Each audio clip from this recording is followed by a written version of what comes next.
I had no patience for the endless gatherings at the country club. Every few weeks, the same group of self-satisfied elites would throw another over-the-top party, pretending they had anything important to celebrate. My wife, Martha, never missed one. She lived for these events, even though lately, her drinking had gotten out of hand, turning her into a loud, careless version of herself. More than once, she'd crossed the line into embarrassing territory, leaving me to pick up the pieces. Martha and I had been married for 24 years. We raised 3 kids, all of whom were now in college and doing well. I met her back when I was finishing my MBA, and at the time, she seemed like a great match, smart, charming, and beautiful. But over the years, her priorities shifted. For the last decade or so, our connection had cooled, and her interests leaned heavily into maintaining her image in high society. While I preferred a straightforward, meaningful life, she thrived on shallow friendships and public appearances. Her world revolved around the house, the spa, and the country club. My job paid well enough to fund her lifestyle and put 3 kids through school, but I wasn't in love with it. I didn't complain. I knew my role and played it well. I kept up my appearance, stayed sharp, and managed my finances with precision. Martha looked good for her age, too, though credit for that went to her dedication to salons and spa treatments. What bothered me most wasn't her extravagance or her habits. It was her refusal to consider anything beyond her bubble. Downsizing the house, changing our lifestyle, even moving to a quieter place. All ideas I floated, only to be dismissed as ridiculous. She wanted her grand home, her wealthy social circle, and her meticulously curated status, no matter what it cost. One evening, at yet another of these insufferable parties, I decided to keep a low profile. I moved through the club, occasionally pausing at a conversation before moving on, uninterested. Martha, meanwhile, was clearly enjoying herself. Too much, in fact. Her voice rose above the others as she animatedly chatted with a group of women who were gossiping near the bar. As I passed by, I caught a snippet of their conversation. They were giggling about intimacy of all things. I was about to walk away when Martha's voice rang out, loud and unmistakable. Let me tell you, if it weren't for James Carter, I'd have never known what good intimacy felt like. The room went quiet. A few women turned to glance at me, their expressions a mix of shock and awkward pity. Martha, still oblivious, caught sight of me standing nearby. "Oh, David!" she exclaimed with a drunken grin. "Didn't see you there. Guess you weren't supposed to hear that." Huh? She followed it up with a girlish laugh, as if this was all some harmless joke. I didn't respond. I set my glass down on the nearest table, gave her one long, cold look, and walked out of the room. I didn't bother going home. Instead, I headed straight for the airport. Within an hour, I was on a flight to Reno, leaving her and her antics behind. Reno had always been a place I enjoyed, smaller, quieter, and less flashy than Vegas. It was exactly what I needed to clear my head and start planning my next steps. I checked into a casino, opened an account with $20,000, and secured a comped suite within minutes. The casino's discreet banking system appealed to me. No government reports, no questions asked. I wasn't interested in gambling. I had more important things to focus on. When I woke up the next morning, it was already noon. Over lunch, I mapped out the changes I wanted to make. Reno's brisk, no-nonsense atmosphere suited me perfectly. The moment Martha's drunken declaration reached my ears, everything had fallen into place. I'd let her dictate the terms of our life for far too long, and now, that was about to change. Reno's high-altitude air had a refreshing bite, one I enjoyed as I walked by the Truckee River. The city had a certain charm, a straightforwardness that resonated with me. It crossed my mind that many people probably came here seeking solace or a fresh start, often leaving behind broken marriages or fractured lives. I wasn't rushing into anything drastic, but the idea of tossing my wedding ring into that river didn't seem far-fetched. Maybe later, on my way back to the hotel, I passed a realtor's office with an eye-catching display in the window. The thought of owning a small condo here suddenly made perfect sense. Within an hour, I was sitting in their office, and 2 hours later, I'd found the ideal place, a compact, fully furnished unit that suited my needs perfectly. Buying it outright was tricky given my marital status, but I negotiated a lease-to-buy arrangement with a sizable deposit. The seller, unsurprisingly, loved the deal. Managing the family finances myself had always been one of my smarter decisions. Martha had no head for numbers, and as long as she could spend money freely, she didn't care how it was managed. Later that evening, I treated myself to sushi at a quiet restaurant. It felt good to unwind. Before calling it a night, I deposited another $110,000 into my casino account. Sure, the cash advance fee stung, but it was a price I was willing to pay for privacy and flexibility. The next morning, I was up early and headed to the casino's restaurant for a hearty breakfast. Eggs, bacon, hash browns, and toast hit the spot. While sipping my second cup of coffee, I noticed my waitress, a woman in her mid-40s, moving briskly between tables. Her name tag read Donna, though she later admitted her real name was Dora. She was trying hard to do a good job, but something about her demeanor gave away that this wasn't her usual gig. Then I noticed her black eye, poorly concealed by her hair. Curiosity got the better of me. "What's the story behind the black eye?" I asked lightly. She hesitated, then offered a playful deflection. "Why don't I pour you another coffee, and you can leave a smaller tip instead of asking personal questions?" Fair enough. I let it go, respected her boundaries. After breakfast, I stopped by the condo to drop off the keys and decided to stock up on a few essentials. First stop, a used car lot down the street. I picked up an old Ford Focus with more miles on it than I cared to count. It wasn't a long-distance ride, but it would do just fine for errands and short trips. Renting wasn't worth it since I planned to return here regularly. For a couple of $100, I bought everything I needed for a functional home setup, including some clothes to keep at the condo. The rest of the day was spent visiting casinos and opening accounts. At each stop, I deposited checks made out to the casino itself. By evening, I had moved $60,000 into various accounts. Keeping a small notebook in my pocket, I carefully recorded each amount, date, and location. It was a convenient way to explain where my money was going. Losses at poker, blackjack, or roulette would sound plausible to anyone asking questions. Not that anyone would. I had no intention of gambling a cent. By the time I realized I'd skipped lunch, it was already time for dinner. I returned to the same restaurant where I'd had breakfast. To my surprise, Dora was still on shift. "Still here? Looks like a long day," I commented as she brought my drink. "I've been working doubles to make ends meet," she admitted. "Didn't think rent would be this high in Reno. What can I get you to eat?" Recognizing her exhaustion, I kept the conversation light and ordered my meal. She returned with my check when I was done and paused briefly. "Sorry if I came off short this morning," she said. "It's been an adjustment, and I'm a little self-conscious about the eye. My husband gave me that parting gift when I told him I was leaving to get a divorce. Hopefully it's the last time, and thanks for the generous tip earlier. It meant a lot." I nodded, respecting her courage without prying further. She seemed like someone trying to rebuild her life, and I could relate to that. Sometimes breaking free is the only way forward. Dora's parting smile lingered in my mind as I returned to the condo that evening. There was something about her quiet determination that caught my attention. She was clearly someone rebuilding from scratch, and I respected that. But for now, my focus was elsewhere. I had no illusions about my situation back home, and it was time to start putting my plans into action. The next morning, I made a point of sitting in Dora's section at the diner. When she brought me the check after my meal, I stopped her. "I've got a problem, and I think you might be able to help," I said, keeping my tone casual. "I'm leaving town today and won't be back for a week or so. I need someone to house sit for me, a 2-bedroom condo, so you'd have plenty of space. Would you be interested? No strings attached." She blinked, clearly caught off guard. "Are you serious?" "Completely. It's empty most of the time, and I'd feel better knowing someone is there. When I am in town, I'll stay out of your way.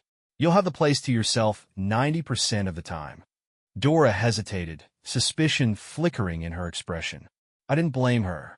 It wasn't every day someone handed over the keys to a stranger. "It's within walking distance of the diner," I added, "but I'll leave you my car as well. Just keep it gassed up for when I'm here." Her eyebrows shot up. "You're leaving me your car?" I pulled the condo and car keys from my pocket and placed them on the table, along with a napkin where I'd written the condo's address. If it doesn't feel right, don't go. I'll pick up the keys when I'm back next Friday. Either way, it's fine. Doris stood there, staring at the napkin and keys as if they might vanish. Finally, she pocketed them. I'll think about it. Good enough, I said, standing to leave.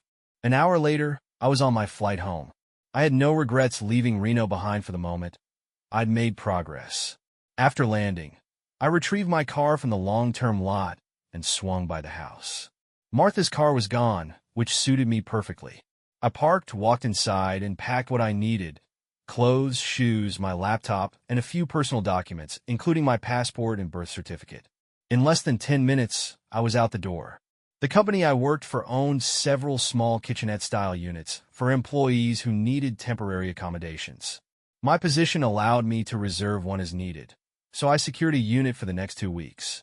Once I set up my laptop and plugged it into charge, I called my eldest son, Jason. "Your mother and I are having some issues," I told him. "I'll be tied up for a while. Let your sisters know, but don't worry about it. Everything's under control." All 3 kids were attending Auburn, and I'd already prepaid their tuition.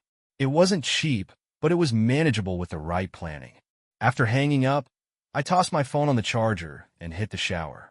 The plane ride had left me starving, and I was ready for a decent meal. Monday came quickly, and I hit the ground running. First stop was the bank, where I secured a hefty second mortgage on the house, enough to leave it underwater for now. By the end of the month, that would be irrelevant. From the bank, I called Auburn directly and finalized an agreement to prepay tuition for all 3 kids. The bank wired $240,000 to the university, and I walked out with a cashier's check for just over $200,000 to take back to Reno. I liquidated 2 CDs and closed my money market account, paying the penalties without a second thought. For now, I left my credit cards untouched. They could wait until the month's end. By the time I arrived at work, my secretary, Emily, was waiting with a cup of black coffee and her usual mischievous grin. "Good morning, Mr. Terrell. Are you going to tell me what happened at the country club Friday night? Or am I supposed to believe the rumors?" I didn't hesitate. "The rumors are true. Anything else you want to know?" Without missing a beat, she replied. "What do you need me to do?" "First, dig up everything you can on James Carter. I think he used to work here, but I'm not sure. Second, delegate my scheduled work to the staff. Don't give them a reason why, just get it done. Lastly, reschedule all my appointments and meetings." "Got it?" Emily nodded, jotting down notes. "Anything else?" "Not yet," I said, heading into my office. "But stay ready." Emily gave me a thumbs up and a wide smile as she left the office, ready to tackle the tasks I'd given her. Initially, I thought it might take me weeks to set everything in motion, but as the pieces started falling into place, I realized I could wrap up my affairs in a matter of days. First on my list was an appointment with my lawyer, Jerry Proctor. On my way out, I gave Emily one more instruction. I'm not taking any calls from Martha, and she is not to step foot in this building. Make sure security knows. Jerry and I had known each other since college. He never liked Martha, which made him the perfect person to handle this situation. As I walked into his office, he leaned back in his chair with a smirk. "I was at the country club Friday night, David," he said. "So, I think I know why you're here." "You're right," I replied simply. "I'm not trying to be smug," Jerry continued, "but honestly, it's about damn time." "You're not wrong. I figured as long as I wasn't being humiliated publicly, I could tolerate it." "That changed Friday night." Jerry nodded, his expression turning serious. "Let's get to work. I'll need access to all your financial accounts and a couple of powers of attorney. My assistant will prepare everything, and I'll call you when it's ready for signature. Anything else I should know about?" I leaned back, crossing my arms casually. "Jerry, here's the deal. Friday night's fiasco hit me harder than I expected. It triggered something. I've developed a gambling addiction." Jerry's eyebrows shot up, but he didn't interrupt. "I spent the weekend in Reno," I continued, "and lost tens of thousands of dollars. I'm heading back next weekend, and it'll probably be worse. Don't worry, I've been documenting everything." A slow grin spread across Jerry's face. "You're telling me you've been keeping a detailed record of all these so-called losses?" "Every cent," I confirmed. "I'll send you copies." "Good. And I don't think we need to say any more on that topic, do you?" "Nope." "Perfect. Take this financial worksheet, he said, sliding a document across the desk. Fill it out and bring it back when you come in tomorrow. We'll finalize the paperwork then. I got your back, David. Thanks, Jerry, I said, standing to leave. Now go handle your business. When I returned to the office, Emily had a neat report waiting for me, detailing everything she'd dug up about James Carter. She also recommended I speak with Wilma Grimm in personnel, which piqued my curiosity. Wilma had been with the company for decades, running a tight ship with an air of quiet authority. She was the kind of person who could put even the most confident people on edge. I knocked on her office door, and she greeted me with a reserved smile. Good afternoon, Mr. Terrell. Please have a seat. I sat down, but her presence made me feel like I was back in grade school, facing a strict teacher. Wilma closed the door and sat opposite me. Emily brought me up to speed, she began. I don't indulge in office gossip, but I deal in facts, and there are some things you need to know. Her tone was matter-of-fact, and I appreciated her directness. Go ahead, I said.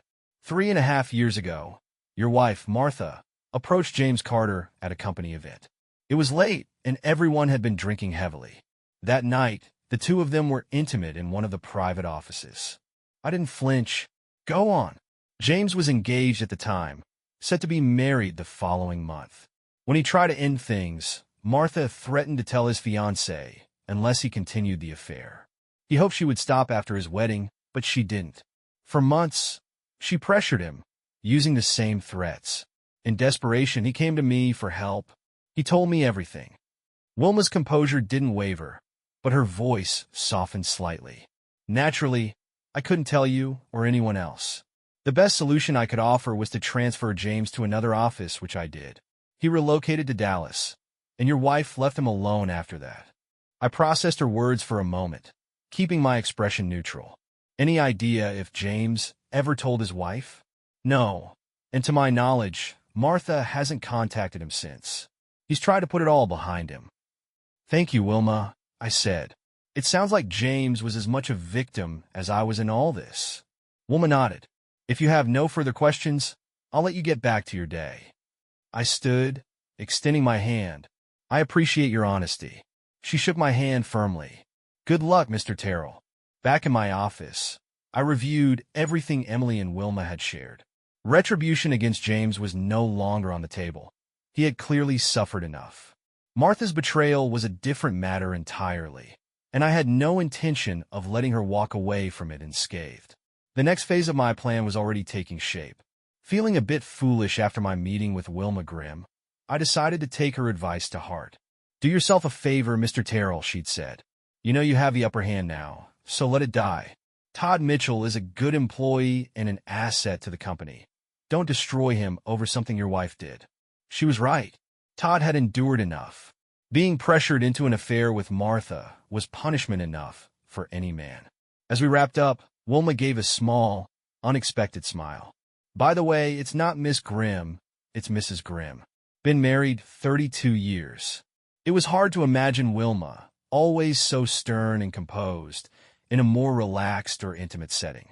For a brief moment, my mind wandered to what her personal life might look like, but I quickly shook the thought away. I had more pressing issues to deal with than Wilma's private affairs. When I returned to my office, Emily had everything perfectly in order. She'd rescheduled all my work and left me with a clean slate. Martha had already called 3 times, insisting she didn't believe I was in Baltimore, despite Emily's efforts to keep her at bay. Emily had also scheduled 2 key meetings for me the next day, one with the company president, Richard Ryder, and another with the legal department. Boss, you're clear for the rest of the day. Dinner plans? Emily teased, her smile a mix of professionalism and playfulness. I hate eating alone, I replied. Ask Wilma, she quipped, laughing as she left my office. The legal department meeting that afternoon stretched longer than expected, requiring several staff members to stay late. I apologized for the inconvenience, but they didn't seem to mind. Closing out my retirement plan for a cash settlement turned out to be more complicated than anticipated. Canceling my 401k and shared savings accounts went smoothly, though it took time. Cashing in my sick leave, vacation days, and company insurance benefits was quicker. By the time I finished, It was clear that word of my imminent departure had started to spread. I hoped it wouldn't reach Martha before everything was finalized. I grabbed dinner alone that night, and for some reason, my thoughts drifted to Dora. Was she settling into the condo? Still working those grueling double shifts?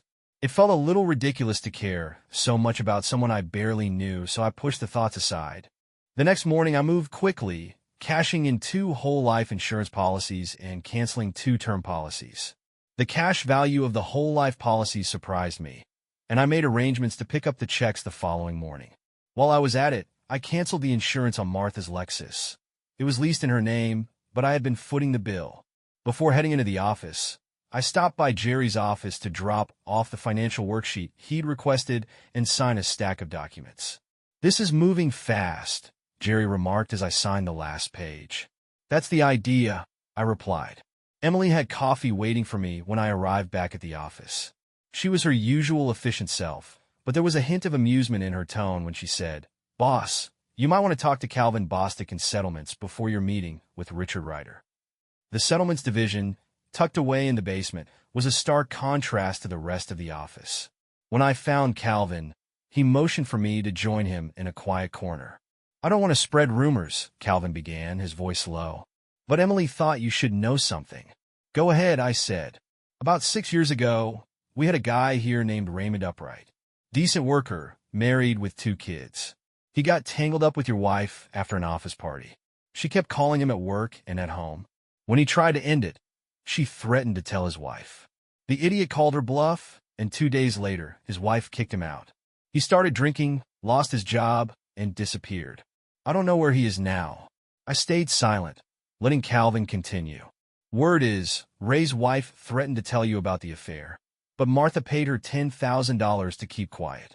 I can't confirm it, but that's what I heard." "Thanks, Calvin," I said, keeping my voice steady.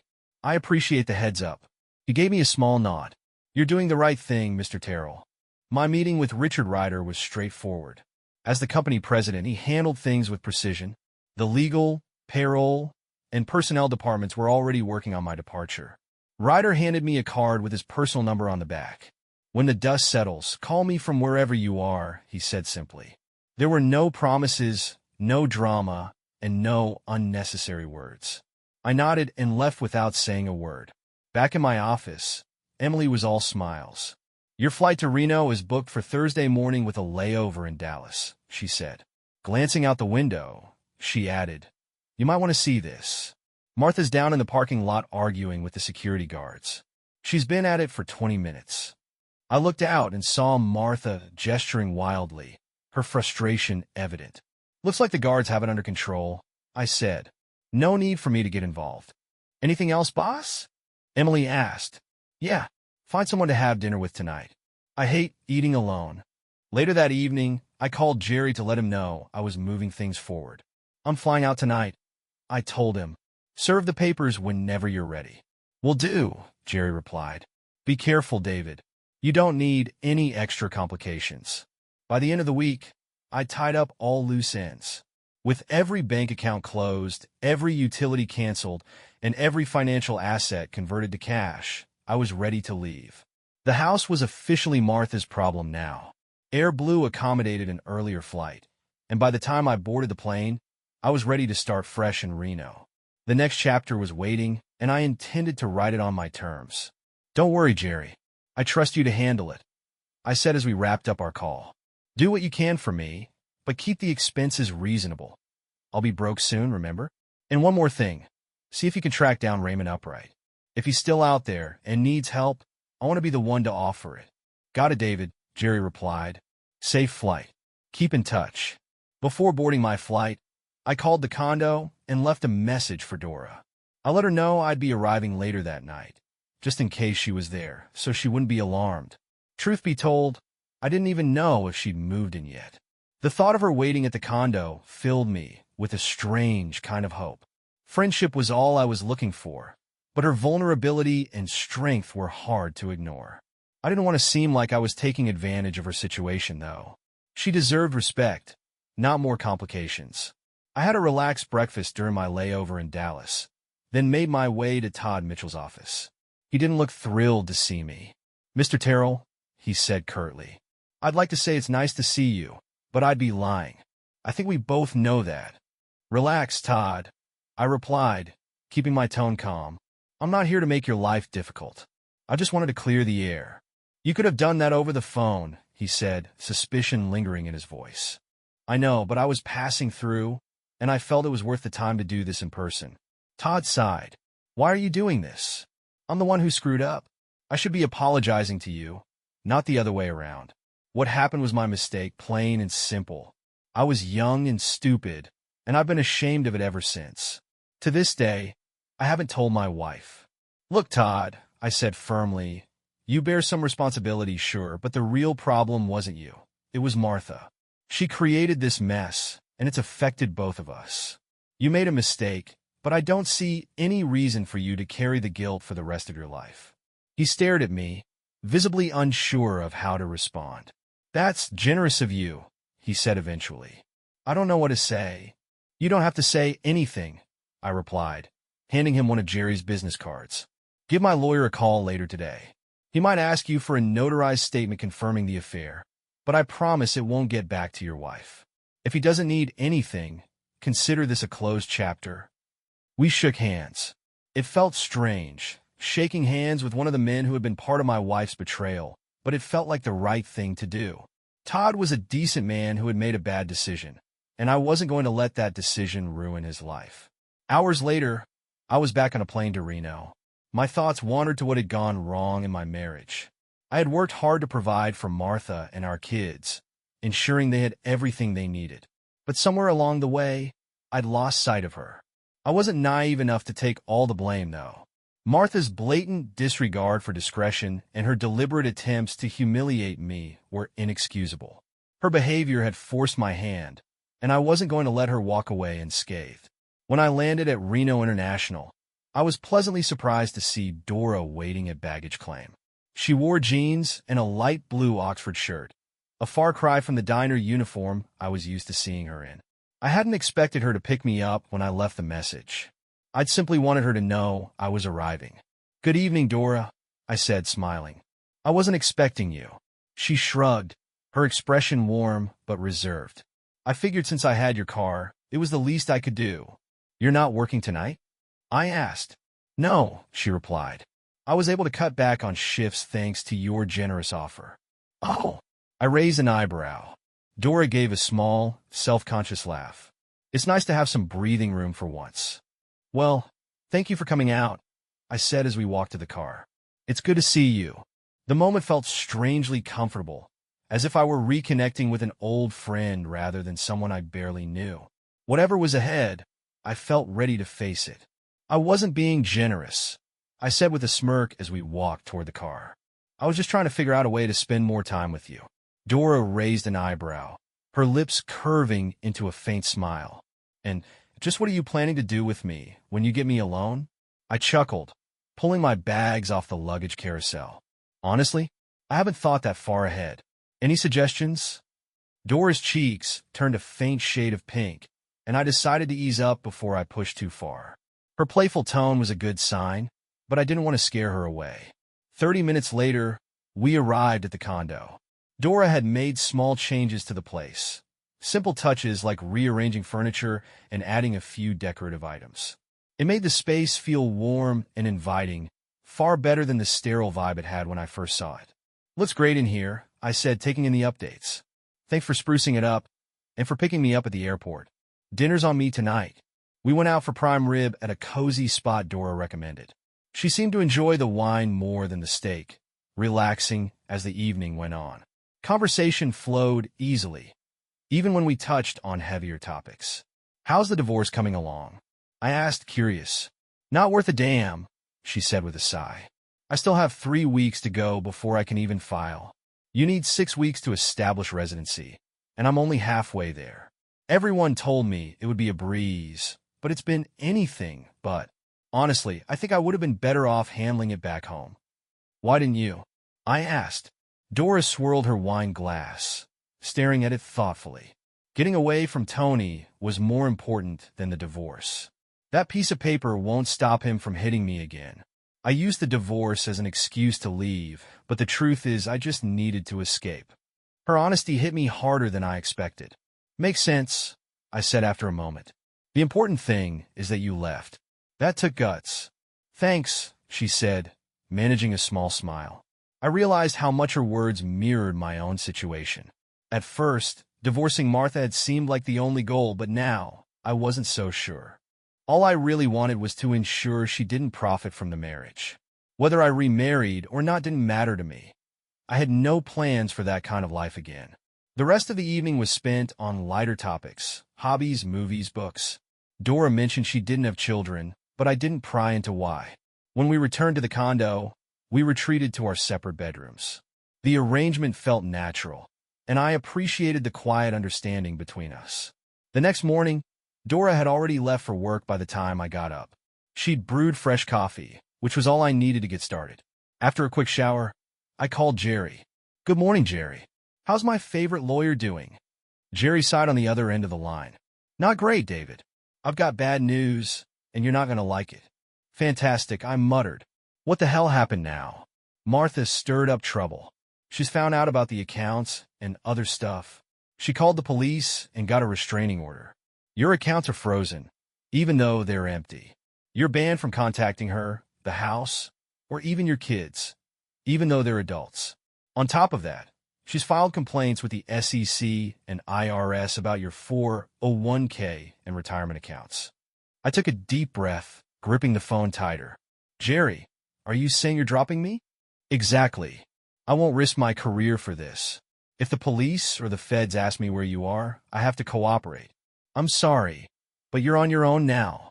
"Got it," I said tersely. "Cover your ass, Jerry. Thanks for letting me know." After hanging up, I sat for a moment, letting the weight of the situation settle in. My grand plan to fake financial losses in Reno was now useless. Martha's meddling had forced me into a corner. Plan B was now a necessity, though I had no idea what that would look like. I spent the rest of the day quietly handling my remaining affairs. Dora had left me the car, so I used it to visit 6 different casinos, cashing my checks for chips to avoid using banks. I knew better than to leave a trail, especially with Martha's private investigator likely sniffing around. Later that evening, I returned to the condo and sat alone, the duffel bag filled with cash and checks by my side. Dora hadn't returned yet, and I wondered if she'd taken another double shift. I didn't want to intrude on her life, but I couldn't shake the hope that she'd walk through the door soon. The game had changed, and I needed to adapt. For now, that meant staying under the radar and figuring out how to rebuild on my terms. The casinos didn't ask questions and were more than happy to accommodate my requests.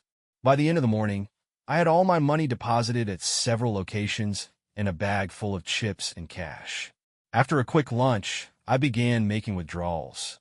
In less than 2 hours, every chip was converted to cash, and the casino accounts were emptied. Now, I had a duffel bag stuffed with money, more than I ever imagined I'd be carrying around.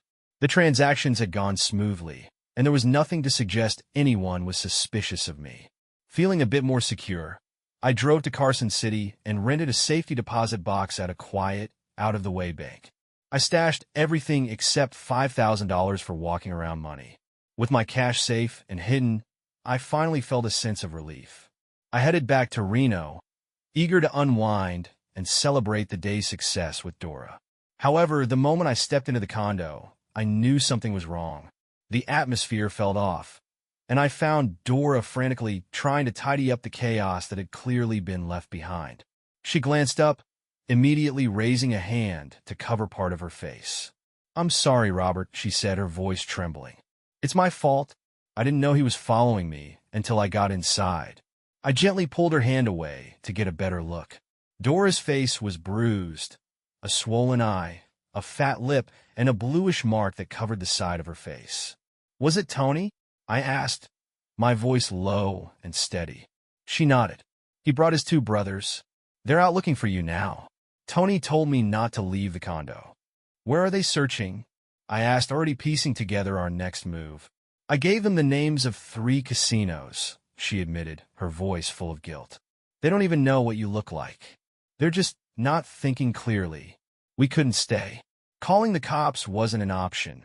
Tony's brothers were dangerous, and involving the police might only escalate the situation. Without a word, I grabbed a bag, stuffed in a few essentials, and we left. We drove west, eventually stopping at a small, off-road motel in Grass Valley. It was one of those places that had clearly seen better days, but it was quiet and tucked away, exactly what we needed. The room only had one bed, but I kept my distance, ensuring Dora felt safe. I brought back takeout for dinner and stopped at a nearby store to pick up makeup for her bruises, though it did little to conceal the damage. Dora spent the night apologizing, blaming herself for everything. She didn't need to. It wasn't her fault, but I let her talk until she finally drifted off to sleep. The next day, we drove to Sacramento to pick up clothes and personal items. I didn't know when, or if, we'd return to Reno. We still had the Grass Valley Motel for another 2 nights, so we stayed there while regrouping and figuring out our next steps. During those days, Dora and I grew closer. Not romantically, but in a way that felt comfortable and genuine. We shared stories, laughed over mundane things, and found a rhythm that felt natural. In 3 days, I felt more at ease with her than I ever had in 24 years with Martha. Still, I couldn't shake my growing anxiety. My laptop, passport, and other personal documents were still in the condo. They weren't essential, but they felt important enough to make me consider going back, a mistake I knew better than to make. One evening, as we sat in the motel room, I turned to Dora. "Have you ever been to Mexico?" She looked at me curiously. "No.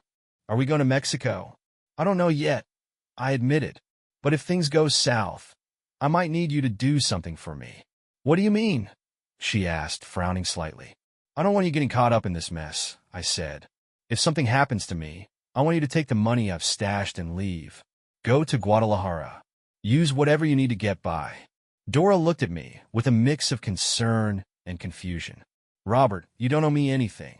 You've already done more than enough. I'll be fine. Just in case, I pressed.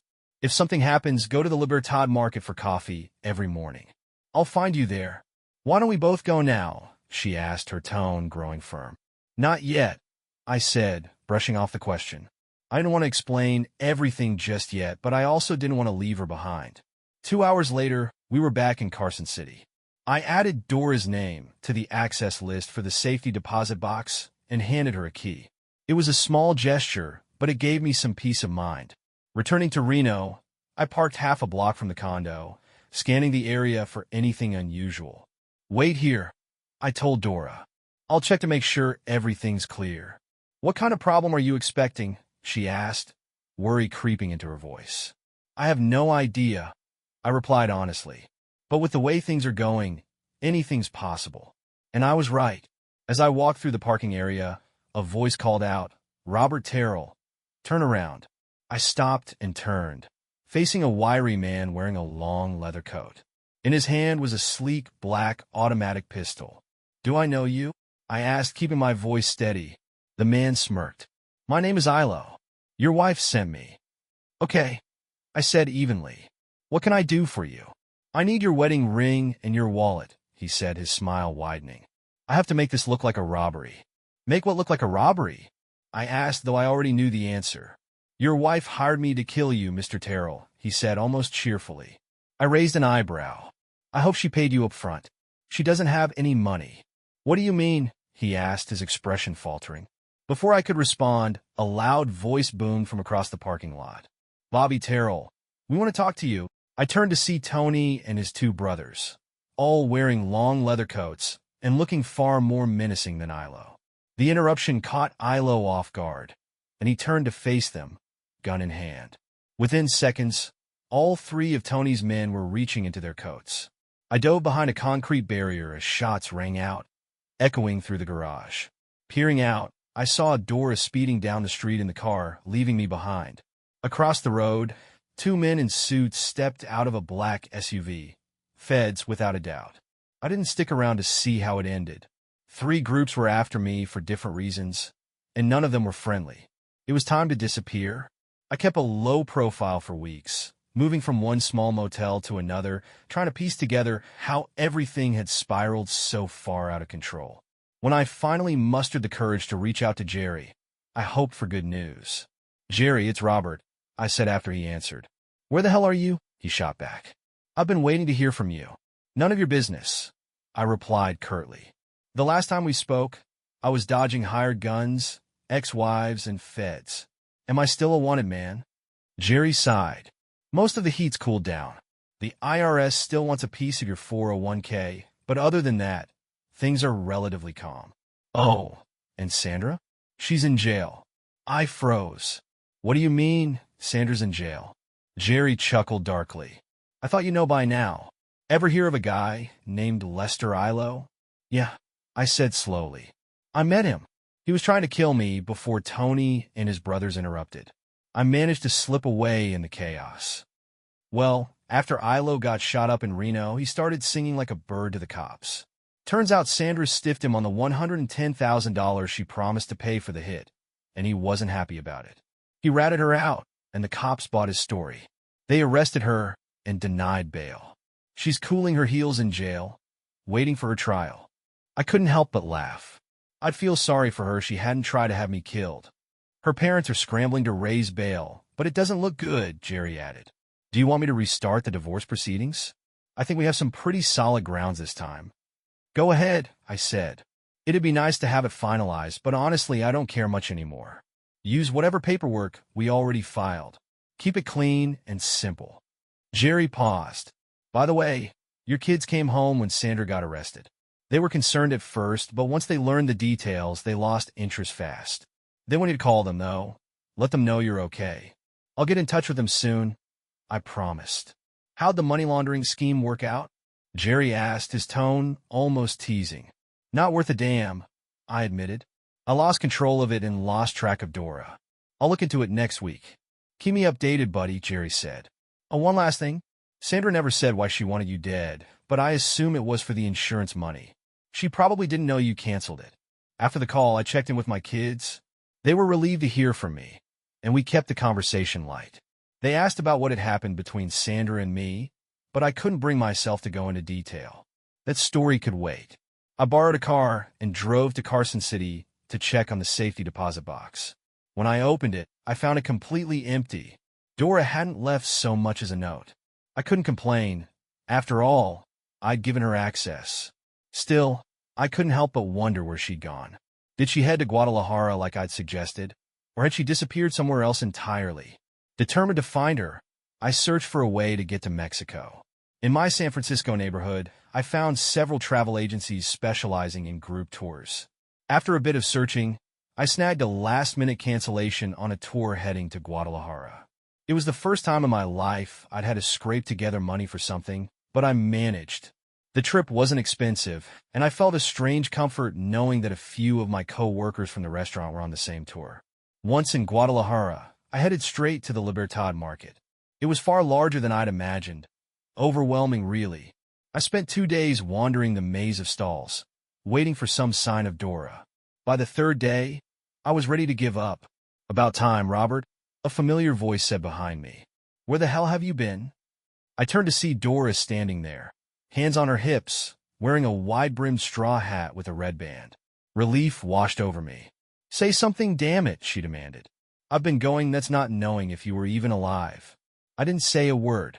Instead, I walked up to her and kissed her, something I probably should have done long ago. She didn't resist, but when I pulled away, she smirked. "That's a pretty pathetic explanation. Try again." The second kiss was deeper, and when I lifted her off the ground in a big hug, I finally felt like I'd found solid ground. "Dora, I missed you," I said when I set her down. "I'll explain everything, but first let's go have lunch." We walked through the market hand in hand. For the first time in months, I felt truly happy and at peace. Over lunch, Dora admitted she'd spent some of the money from the safety deposit box. "I put most of it in a bank account," she explained, "but I needed a place to live, so I bought a house. I hope you don't mind. I didn't think you'd miss it with how much was in there." She brought me to the house after lunch. It was a beautiful hacienda in a quiet part of town, and as we stood in the courtyard, I realized how lucky I was. Life hadn't gone as planned, but somehow it had worked out. Sandra's parents eventually raised her bail, and Jerry finalized the divorce with ease.